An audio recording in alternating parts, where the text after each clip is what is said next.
شايف؟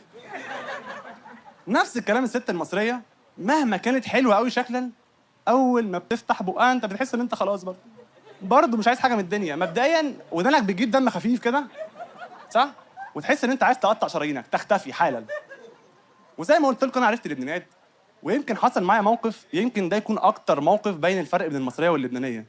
ان انا كان عندي حفله بالليل متاخر، فلقيت على واتساب انت فين من اللبنانيه ومن المصريه، فبعت انا في حفله، المكان ما فيهوش نتورك، هتاخر شويه وهكلمك. سند للبنانيه وللمصريه. وصلني الرد اللبناني وانا مش هينفع اقول كلام لبناني من البق ده، فانا هسمعه لكم وعايز الرجاله تمسك نفسها. اوكي؟ نسمي الله.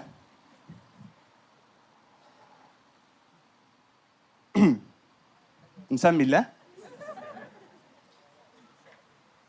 حمودي حبيبي، ولا يهمك ولا يهمك. المهم انت هلا هفن وانا حانطرك. احكيني اوكي؟ هفن.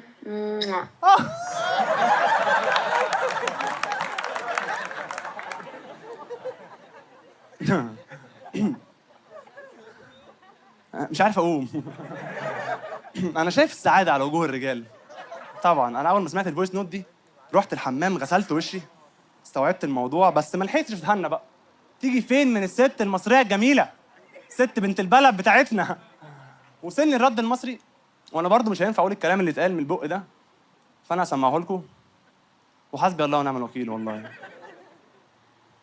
هتأخر ليه؟ روح امك.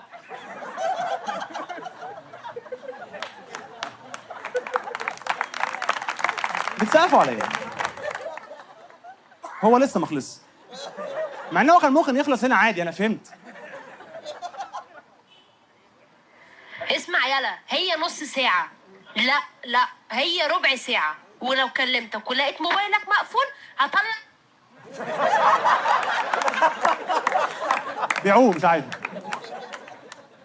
طبعا انتوا مش شايفين وجوه السيدات اللي قاعدين قدامي اللي هو لذيذ قوي. نزلوه بقى الحيوان ده يلا. طبعا انا بهزر.